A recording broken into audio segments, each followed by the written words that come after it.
días, doctor José Antonio Jauregui Montero. Somos del programa de Maestría en Ciencia Criminalística de la Escuela de Posgrado de la Universidad Norbert Wiener. Nuestro curso de pericias de Medicina y Biología Forense. Nuestro primer tema es en Hematología Forense Reconstructor. Los integrantes, Palomino y Elena Julio César, y quien les habla, Catherine Calle Pintado. El presente trabajo se aplicó los conocimientos adquiridos en clases sobre la hematología forense reconstructora para recrear la siguiente casuística. Nuestro tipo de delito, presunto, delito contra el cuerpo, la vida y la salud. Lugar inspeccionado, inmueble ubicado en el distrito de San Martín de Porres. El personal interviniente, peritos biólogos de criminalística. Descripción del hecho.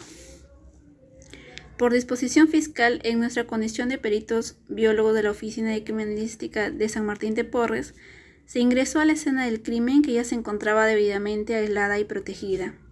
Seguidamente se encontró un cuerpo sin vida que presenta distintas manchas de sangre tanto en prendas de vestir como en las superficies cercanas, inclusive en vehículo, piso, las cuales fueron recolectadas para su posterior análisis en el laboratorio. Vamos a ver conceptos generales de la hematología. ¿Qué estudia la hematología? Estudia los elementos constitutivos de la sangre, así como su composición celular y sérica, con la finalidad de diagnosticar e investigar patologías propias de la sangre. Para ello tenemos que saber qué es la sangre. La sangre es un tejido conformado por una parte líquida conocida como plasma sanguíneo que corresponde del 55 al 65% de la sangre total.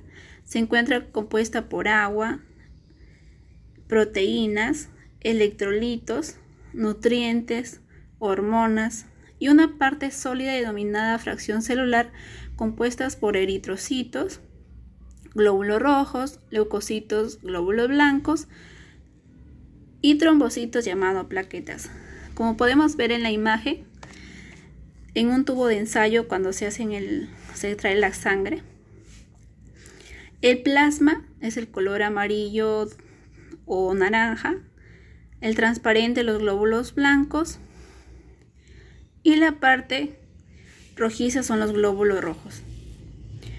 La hematología forense consiste en la aplicación de los conocimientos hematológicos al campo forense, basado en el estudio de la morfología, serología y bioquímica de la sangre, así como sus requisitos legales en la colecta, preservación y análisis de las evidencias.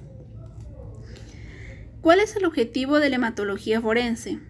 El principal objetivo es aportar información detallada y veraz sobre la morfología de la mancha y su mecanismo de formación, así como que su identificación brinde la certeza que es de origen sanguíneo, perteneciente a la especie humana y correspondiente a un determinado grupo sanguíneo. La hematología se divide en dos ramas, reconstructora e identificadora. La hematología forense reconstructora se ocupa de la determinación e interpretación del mecanismo de producción de las imágenes. A través del estudio meticuloso de las imágenes sanguíneas se podrá obtener una información precisa de la forma en que se han producido los hechos. Se podrá determinar la posición de la víctima y el agresor, los movimientos realizados en el sitio de suceso, características del traumatismo y violencia empleada, intensidad del traumatismo, arma empleada, movimientos ejecutados con ella, incluso señalar aproximadamente o descartar al autor del delito. La hematología forense identificadora es empleada en el lugar de los hechos o el laboratorio biológico para su análisis mediante procedimientos metodológicos de la inmunología, bioquímica y física, determinando la naturaleza de la mancha, humana o animal, mediante métodos de orientación y certeza, así como el grupo sanguíneo y factor RH.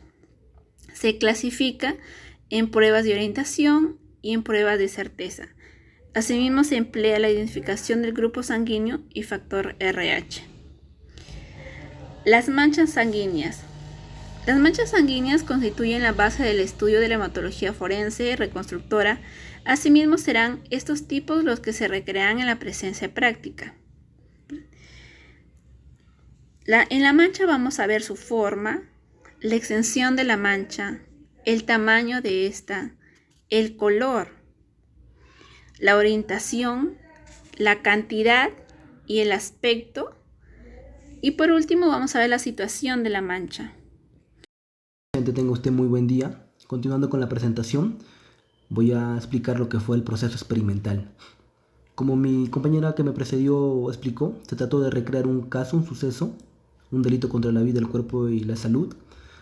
Para recrear tal suceso, utilizamos la preparación de sangre falsa y también utilizamos sangre real, sangre venosa, para poder hacer el trabajo. La sangre falsa se obtuvo a través de una preparación casera, entre café, miel, agua caliente y un colorante rojo. Se obtuvo la viscosidad y obtuvimos una muestra. Y la sangre venosa se extrajo directamente de la vena y tuvimos más muestra para poder trabajar. Sabemos que al estudiar las manchas de sangre se puede establecer la secuencia de un hecho criminal. Entonces lo que tratamos de recrear fue eso, ¿no? Las manchas de sangre en prendas. Lo primero que recreamos, como se puede apreciar en la imagen, es el tipo de sangre tipo salpicaduras cerosas. Esto se da cuando la sangre ha emanado de la herida durante un tiempo, pero se ha coagulado en la herida, y las gotas que luego caen suelen ser suero sanguíneo y cada vez son más claras.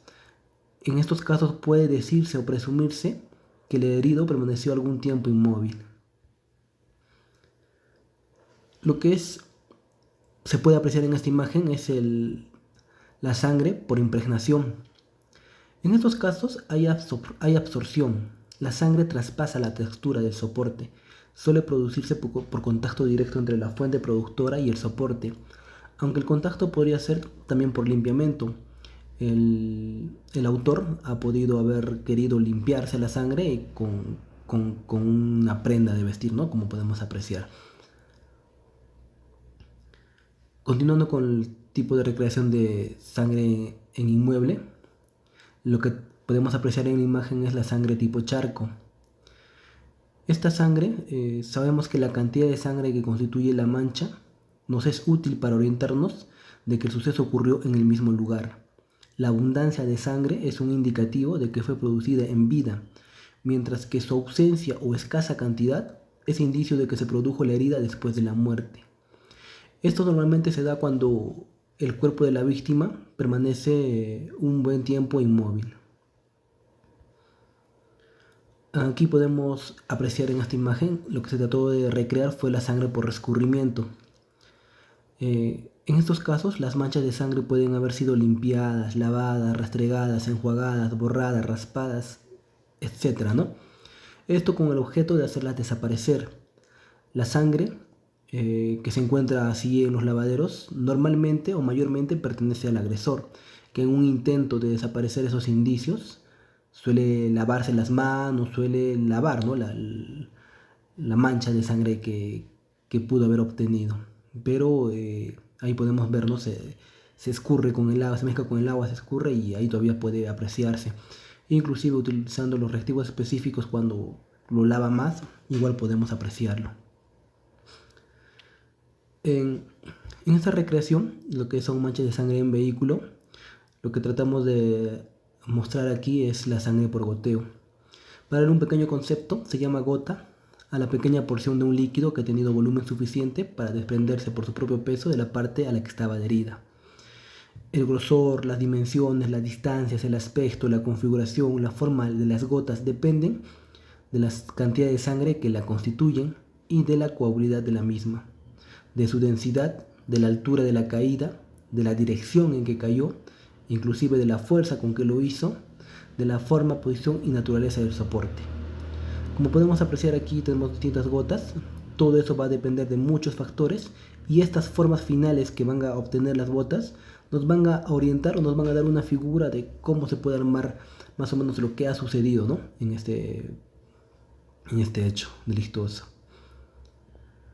Aquí también tenemos nuestra sangre en un vehículo por contacto pasivo, llamadas también manchas indirectas.